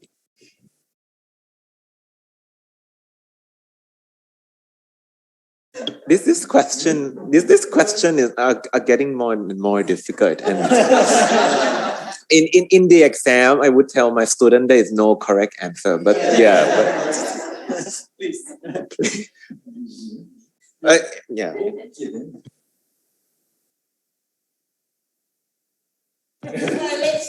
So the form the how do I say, until I started preparation for this panel, I have never seriously think about SDGs. Yes, frankly speaking, and I know, and many people are criticizing this concept, and many people, and someone say maybe this is maybe the neoliberal conspiracy or something, but when I read, and I think quite a good and many positive things are included, so that I agree these things. For me, I think the problem of SGD in the current form is still maybe that we need to. I think that we need to more, how do you say, already earlier, and my colleague said, and maybe contextualization not enough, I think, in the Southeast Asia. And so still maybe we are talking about how to maybe, how do you say, digest this idea given from outside, rather than coming up with our own version of SGD. And I think this is the main challenge, I think. And let me see. So I think the SDG kind of how do I say, assume that, how do I say, maybe coming up with the institutionalization or maybe legal framework or these things. I feel a bit uneasy about this assumption, and because as I see it, I think I think this one is still maybe reflecting heavily the Western approach. Western approach, everything needs to be made into law. All and values and customs and all and things needs to be codified into law. But the Asian approach works a lot without codifying. I think we can make a good use of this tradition. Yeah. So still we need to contextualize, and we need to come up with our own version of SDGs. This is what I can say now. Thank you.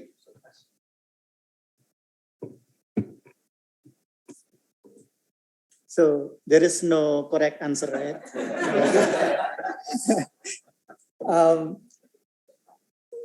One thing that is interesting from this idea is that, yes, it is very ambitious, and I think as an ideal, for example, we can compare SDG with MDGs, but part of the idea is that everybody should involve, and the idea that no one left behind is very, I think, is very enticing. But here is the difference. For example, in MDGs, Millennium Declaration Development Goal, we only focus on the government as the main actor, basically. But SDGs involve many different actors, including everyone. Actually, it should be responsible. We as citizens of a republic or whatever, and this is a thing that is very different. I mean, well, the promise is here that everyone should involve. The problem is also the same when we are having what so-called, in my term, epistemic seclusion and unevenness. Not all of the knowledge of SDGs spread freely. I mean, in terms of knowledge, might be only even in campus. Not all of the academic knows and aware how to link their project, their programs to SDGs purposes. And then you can talk about the common people, then and the government, and not all of them are aware of this. Well, I think that the promise is very enticing. That's what I see. No correct answer or no wrong answer. I think it's the trend is go by. So okay. So to answer your question, whether SDGs will be here until 2030. So I don't know. I feel like looking at the interest from the UN level and interest from most government, obviously the SDGs will be until 2030. I don't know whether it's an improvement. I don't want to say that SDG is perfect, but definitely I can see that the SDG is it's engaged with much more people compared to the MDGs. I mean, we don't really know about the MDGs. I was very young, maybe that's why. When I first learned about the MDGs, believe it or not, when I heard about the MDG, I actually learned about it from Doraemon cartoon comic books. Yeah, and yeah, so that's how they're trying to engage. But the difference is the MDG was kind of like formulated by developed country to help developing country. So it's give the sense that we are already developed. So back to my question about what is mean by development, that is already divide the world. SDG is a bit different in the way that it's co-developed between like the developed country and developing country. And I would say it's better because it gives you like a bit more equal start, because every country, like United States, for example, haven't even achieved any goal. And we achieved one goal, which is no poverty. But anyway, back to that. And just like what you have already mentioned, most of the people don't even know about the SDG. So I'm not saying that the approach itself is bad. I'm just saying that, the way we're trying to disseminate the knowledge or let everybody knows about the SDGs, it's still lacking. I don't know why.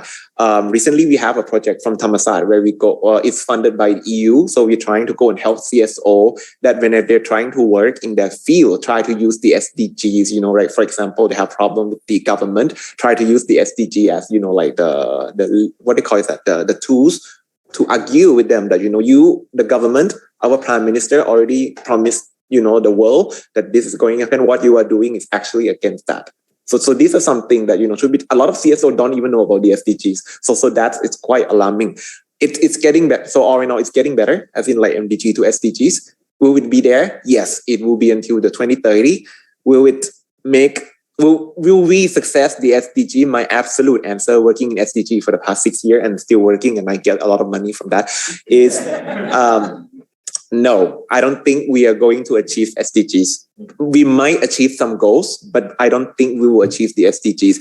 Having said that, I still want everyone to try to achieve the SDGs, because look at the MDG. At least in Thailand, we didn't achieve 2 MDG goals, but the country has improved tremendously from year 2000 to 2015, so until 2030, if we, try to achieve the SDGs, even though we don't achieve it, at least, the society might be better, the environment might be better, everybody might be better. And hopefully in 2031, I'm already looking very ahead. The trend right now, future studies, is going to be even, better. And you asked the second question, what are the things, maybe the new goal that might be included? I see a lot of scholars talk about technologies. You don't see much about technologies, and lesser, but you also see more about culture. So maybe this might be the 2 goals, that might jump in, like technologies, because right now AI are coming and they are very clever, and people trying to steal each other identities. It might also already, some country already talking about national security, about cyber attack, cyber terrorism. So I'm pretty sure that this will probably be one of the next goal, about something about cyber. And then culture, trying to preserve culture. Right now it's embedded somewhere, but I think it might evolve and become a goal by itself. So that's my prediction. I might be wrong, but yeah. Thank you. Everyone. As we are getting hungry, our brains stops. So just keep it really short. And I agree with everyone so far, and I'm copying all of their answers. Yes, I would see in the future that perhaps the SDGs might break down into a more regional geographical settings. Given that we need a more contextualized way of reformulation of our institutions. And with or without SDG, we still need a more decentralized governance. We need an empowering of people with or without SDG anyway. And that's still the basic things that still needs to be done today, tomorrow, and for the next, few decades. And unless there is a change in institution, right? Whether in Thailand or at ASEAN level, if this thing doesn't change, SDG wouldn't really help us, okay?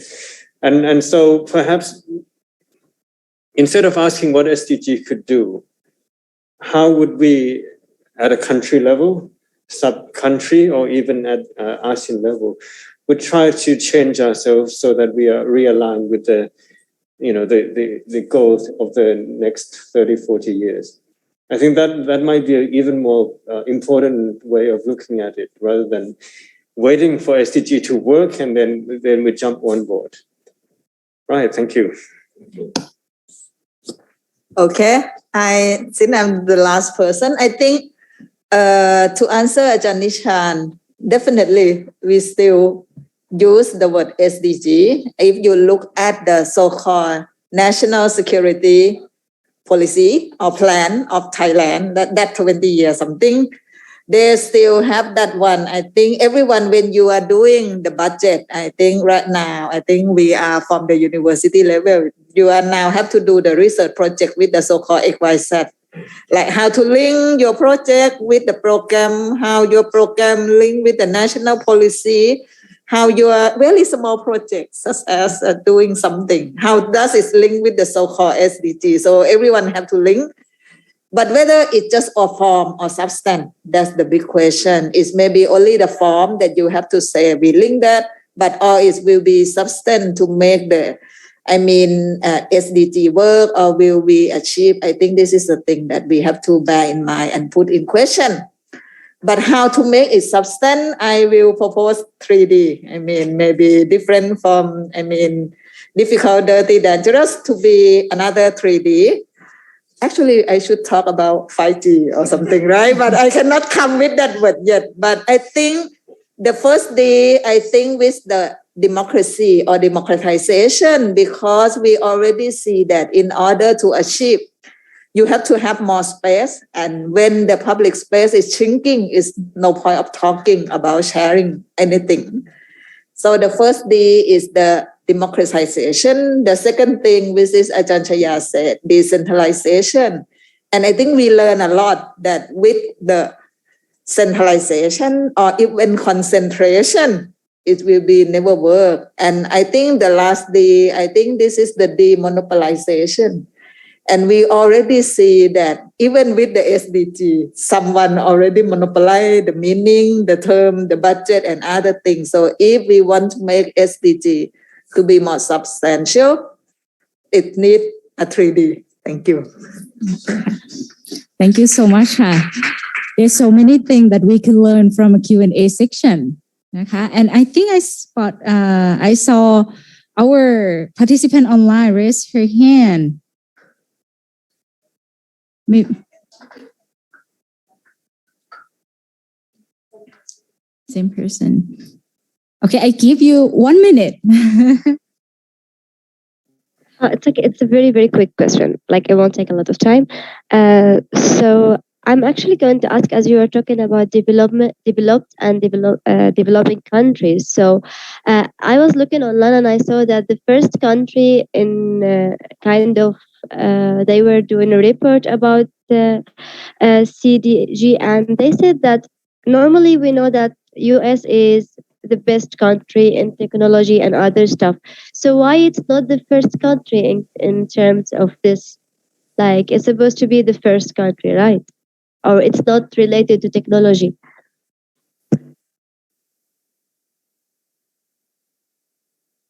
You won't understand. It's not. If you look at the indicator of the SDGs, there are a list of indicators. So I think this year there are organizations that look at different country indicators that are submitted to the UN level. Obviously, it's not the official ranking, but the sdgindex.org, if you're interested, sdgindex.org.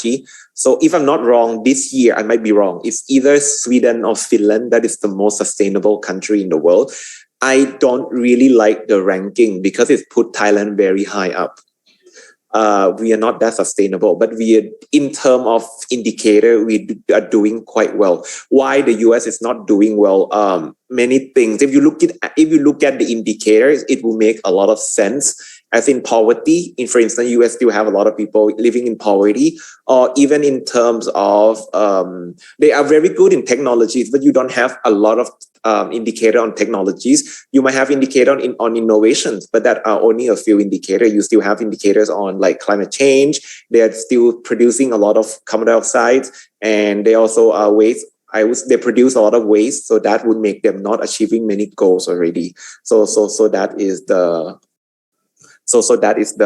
thing. So you have to look at the indicator to understand why, and to demonstrate a little bit more about how bad the indicator can be. So at the university level, we have the THE university ranking, which Chulalongkorn is the best in Thailand, in which anyway. Then, but I'm not focusing on Chulalongkorn. I'm actually focusing on Chiang Mai University. They are actually got #1 in this one. I heard from their not my friend right here, but from other lecturers. I do have other friends, but they are the best in terms of gender equality. And now a lot of lecturers, a lot of researchers in Chiang Mai University are very scared. And I'm like, why are you supposed to celebrate? Because you get the best in terms of gender equality. And they said, no, Ajahn K, look, we are not equal. Yet we get the best in the world. Is this unequal actually mean the best? And what's the point of having the SDGs? So right now they fear that a lot of people will see SDG as a joke, like university ranking as a joke, because, like if my university has a problem with gender equality, yet we are #1 in the world. So it's either the rest of the world are horrible, or which I don't think so, or you are doing really well in terms of collecting indicators that do not really reflect, the reality on the ground. So that, not to criticize, some country, I don't want to criticize any country, but some countries are so high on top. But when you look at the name of the country, you say, huh, really? That's my reaction about indicator, and that should answer you about regarding why the US doesn't achieve any goal yet. Mm-hmm. Thank you so much ค่ะ I hope that answer your question นะคะ She said thank you very much ค่ะ It's just a fruitful and constructive discussion for today นะคะ and I think we have come to the time it's 1 hour late นะคะ I hope that the panelists, the speaker, and also the the participant both on site and online don't mind that, and I hope that we all could learn from like so many things from this panel นะคะ So before we close this section, I would like to ask if อาจารย์หนิง or คุณ Franz have anything to say as a organizer ไหมคะ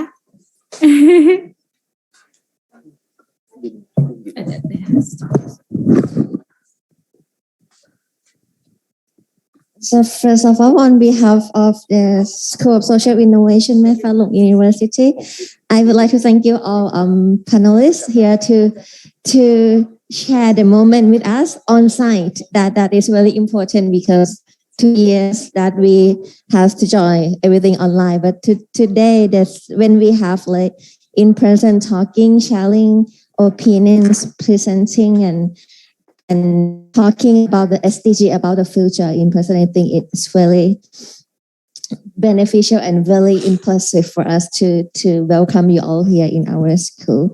And most of all, I would like to thank you, Renewable Stiftung, Mr. Franz, for you are really, I think we become close friends already, and thank you so much for supporting our event, and we learn a lot from the panels today. Thank you so much.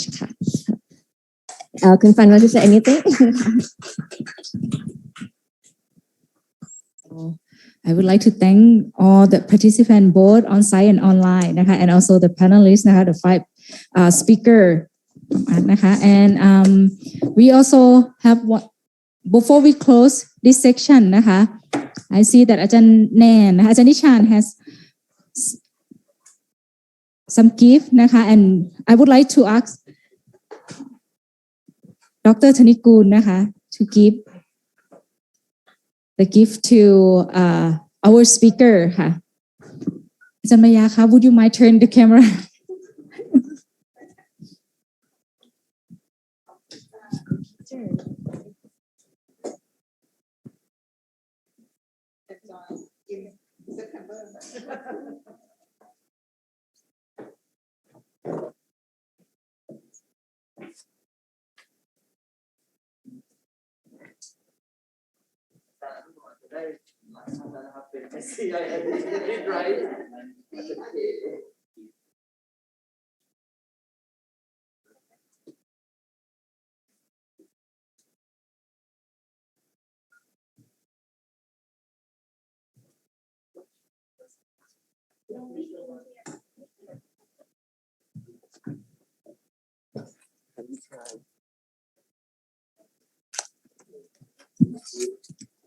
Okay, thank you so much for the 5 speaker and we really appreciate your times and we learn a lot from you นะคะ Okay ค่ะ and I think we will have group picture หรือเปล่าคะใช่ไหมคะ We are going to have group picture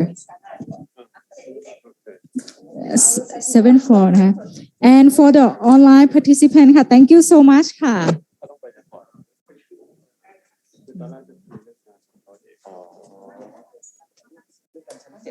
ได้ครับผม